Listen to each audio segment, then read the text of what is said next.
One of the most natural and basic desires of human beings is to move forward and evolve. We are literally wired, biologically speaking, not only to continue creating life, but also to improve upon it. While our ancestors may have searched for better ways to survive physically, in today's world, we also seek to evolve psychologically.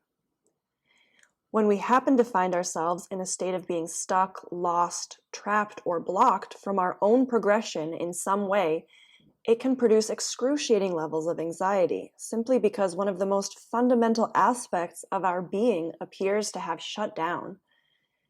Can you just take a second to contemplate the significance of that? Being stuck can feel like nothing makes sense as it once did. It can be incredibly lonely watching everyone around you continue moving while you are somehow frozen in time. You might ask yourself questions like, what's wrong with me? How did I miss the boat? How did I get here? I know from personal experience the depth of this frustration.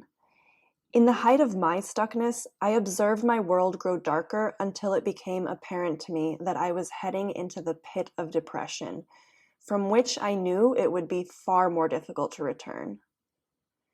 The image that always comes to mind when thinking of this slippery feeling is what I imagine the bottommost pit of hell to be like from Dante's Inferno, where the sinners are all just pulling on each other to try to climb out, making it impossible for anyone to get out. Eternal stuckness, our worst hell. I'm guessing, however, that if you're listening to this episode, you don't need me to describe the hell you're living. You came here to find out why you're still in it and how to finally get out of it. And this, my friend, is exactly what I'm going to share with you. Every piece of wisdom that I'm going to share with you here is what I wish I had access to when I was in your shoes. So, are you ready to move forward? Here are 7 mistakes you can finally stop making. And trust me, I made every one of these too. Number 1, you're getting ahead of yourself. You think you have to have it all figured out right now, this very minute, every last detail. You are a gazillion steps ahead and want everything in your life to change all at once. Let me tell you something. No one ever got out of being stuck by one magical strike of lightning where suddenly everything they ever wanted fell into place. The only thing you need to figure out right now is your next step, not all the steps. Finding the next step is a heck of a lot simpler. All you need to do is follow your next highest excitement, or the path of least resistance if nothing excites you. If your highest excitement right now is going to your freezer and serving yourself a bowl of ice cream, do it. This may seem silly, but it's tiny acts like this that help you to build a relationship with yourself in which you trust your intuition, gut, or feelings to guide you towards positive experiences. One day that intuition is going to say to you, the most exciting thing for me to do right now is to take this job offer in Bali. And because you have built that trust with your inner guide, you won't hesitate to take that action. It could be the best decision you've ever made. Never underestimate where that tiny, seemingly unimportant next step will lead you. Number 2, you're trying to control every component. You have a sort of, if you want something done, do it yourself mentality. Problems don't fix themselves. Well, actually, problems can fix themselves if you stop trying to control them. Stop trying to be in charge of the how. You're kind of limiting yourself to just one solution by believing you're the only one who holds the answer. For example, let's say you're trying to solve your money problems. You believe the only way to do this is by working overtime or finding more gigs. So you work yourself to death, stressing yourself out so much you completely miss the opportunities showing up at your doorstep, such as a friend trying to get a hold of you so they can repay an old debt, or that expensive thing you had to buy going on sale at the other store. Money can come to us in a variety of ways, and so can the things that we believe we need the money for, but only if we let go of how it has to come to us and open ourselves to the synchronistic ways in which life always provides for us. Try replacing that do-it-yourself mentality with an ask and you shall receive one. Number 3, you're trying to avoid your discomfort. The discomfort of where you are right now is so unbearable, you take decisions not because you really like them, but because anything is better than where you are right now. Sadly, my friend, this just leads to more discomfort. When you take actions from the energy of fear, worry, discomfort, or pain, they will rarely lead to something that is truly in alignment with what is best for you. For example, let's say you've just had your heart broken. You feel like you will die alone, so you immediately get on all the dating apps to try to meet someone. Blinded by your broken heart, you throw all standards out the window and accept whoever is the first person to invite you on a date. 6 months later, you're in yet another mediocre relationship, not getting any of your needs met, or maybe even getting your heart broken again. Rather than fixing your problem, you've invited this other person to become a part of your problem. I hope this time you recognize the value of sitting with your discomfort, however long it decides it wants to cohabitate with you, however long it takes you to find clarity, and then take your next action from a place of alignment rather than escaping what you don't want. Actually, what I really hope is that you are reading this piece of advice before you have your heart broken a second time. Trust me, I had to go through several heartbreaks to learn this one. Number 4, you're blaming everyone and everything but yourself. If there was ever anything that has the power to make one feel completely disabled, it's the classic victim mode. Unlike the control mode I mentioned earlier, the victim mindset has you believing that you are simply dealt a shitty lot and nothing you do will ever change your situation. I get it. It's so much easier to blame the circumstances.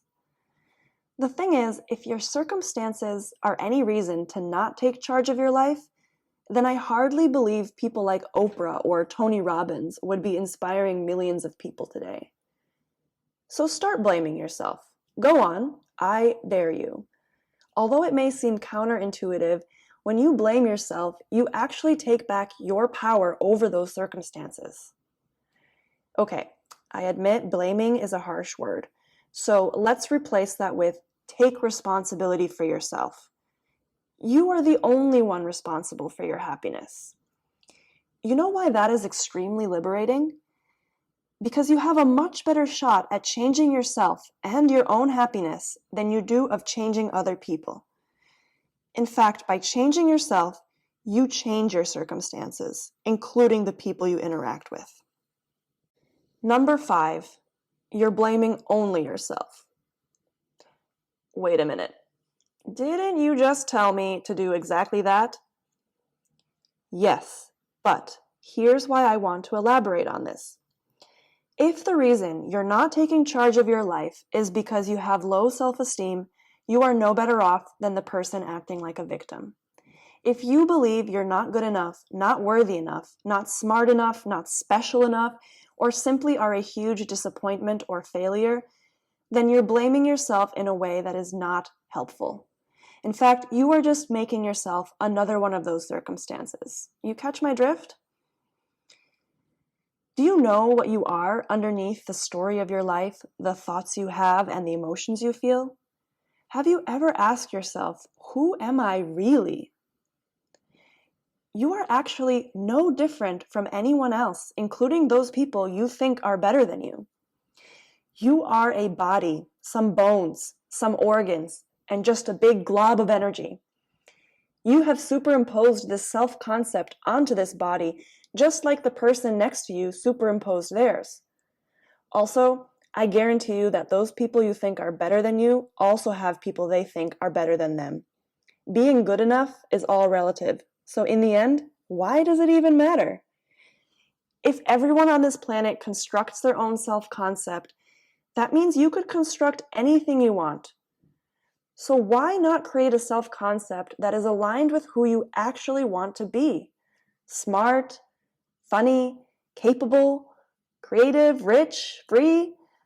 Just because you weren't self-aware enough when you created your current self-concept doesn't mean you cannot choose to consciously create a better one now. Number 6, you have way too much resistance. Am I suggesting you don't actually want to be unstuck? No, not at all. I'm sure you're actually completely unaware of what's creating your resistance. When I say resistance, I mean things like attachment to outcome, expecting the worst, and focusing on what you don't have or where you aren't. When you become attached to an outcome, you create more suffering. If the outcome you want most right now is just being unstuck, every time you feel your stuckness, you are reminded of how you don't have what you want. You feel farther from the object of your desire, and this perpetuates your heartache. You feel like your soul is bleeding or like you're a prisoner. Every time someone asks you how you're doing, you're reminded that you don't feel great. Have you ever started venting to a friend all of what's going wrong and then realize afterwards you actually feel worse? This is because you are reliving your pain every time you tell the story. And you know what happens each time we tell the same story, right? We elaborate for dramatic effect.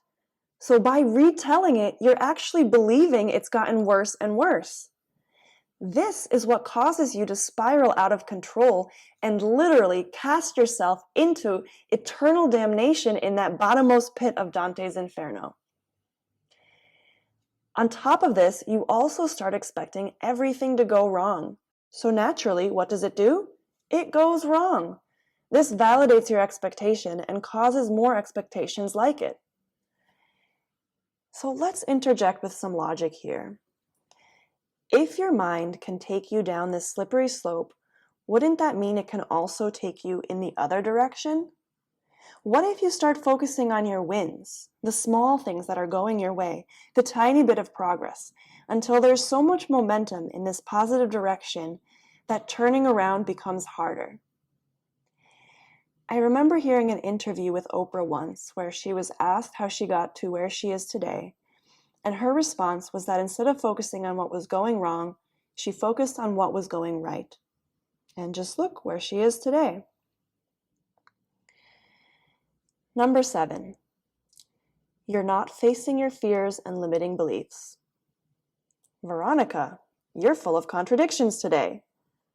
Didn't you just say I shouldn't focus on what's going wrong? Yes. Well, this is the last contradiction and piece of advice I'm going to give you now.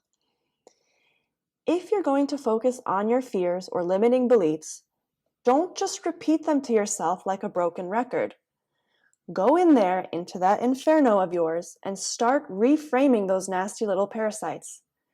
Facing your fears and limiting beliefs is only useful if you're going to choose better serving ones. We can't avoid having a belief system. This is just as much a part of the human experience as wanting progression. So start creating a belief system that actually serves you. That fear that you will make the wrong choice, change that to no choice is wrong. Every choice I make leads me to greater clarity. That belief that you're not lovable enough because your mom told you so, change that to my mom isn't the planetary authority on who is lovable enough, and for that matter, neither is my boyfriend or girlfriend. I'm lovable enough because I simply am.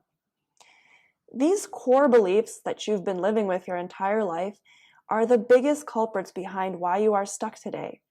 They caught up with you, and they are putting their foot down and saying, we're not going to budge until you deal with us. So if you really want to set yourself free, and I think you do, otherwise you wouldn't have reached this moment of truth, reevaluating your belief system is the #1 most powerful place to begin making megalithic shifts. I'm telling you, you are going to move mountains once you let yourself go there. I've done it. My clients have done it. You, my friend, can also do it, and there is nothing I want more for you than to experience the freedom on the other side, because let me tell you, it is not just a pipe dream. If you'd like some help getting started, grab my free Live Your Dream Life kit. It's available on my website, www.verocrutayoga.com. If you're struggling to make your dream life come true, or you have some idea but not really sure how to go about reaching your goals, start with this free kit.